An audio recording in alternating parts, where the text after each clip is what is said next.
ہمارا ملک اپنی تاریخ کے اس مرحلے پہ کھڑا ہے کہ یہ دونوں طرف جا سکتا ہے. یہ وہ جو پاکستان کی خواب ہے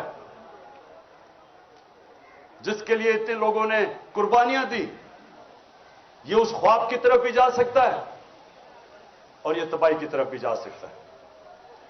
نماز میں ہم یہ کہ اللہ سے مانگتے ہیں کہ اللہ ان کے راستے پہ لگا جن کو تو نے نعمتیں بخشی، ان کے نہیں جو تباہی کے راستے پہ چلے گئے. ہر وقت انسان کو ان دو راستوں کے اندر فیصلہ کرنا پڑتا ہے. نماز ہی آپ اس لیے پڑھتے ہیں، نہیں تو نماز کیوں پڑھیں؟ نماز میں تو اللہ سے ایک چیز مانگتے ہیں، باقی تو اس کا شکریہ ادا کرتے ہیں، اس کی تعریفیں کرتے ہیں.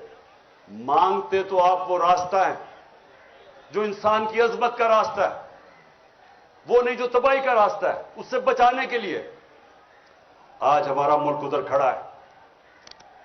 یہ یاد رکھیں کہ آنے والی اس ملک کی نسلیں، اگر آپ اس جدوجہد میں کامیاب ہو گئے تو وہ آپ کو وہ لوگ سمجھیں گے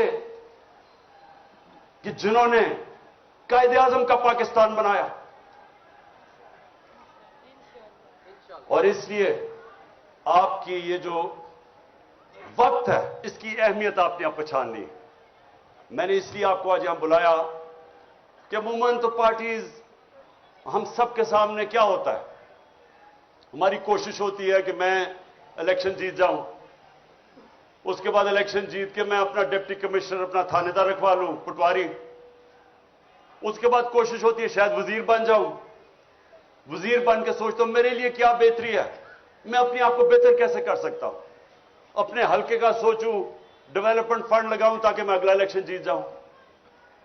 پاکستان کی تو یہ سیاست رہی ہے. میرے 26 سال میں ہمیشہ دیکھتا رہا کہ ہماری کیوں نہیں لوگوں کو سمجھ آتی کہ ہم کیوں پیچھے رہ گئے، دنیا آگے چلی گئی ہے. میں نے 26 سال میں کیا دیکھا کہ ہندوستان ہماری آنکھوں کے سامنے آگے نکلا.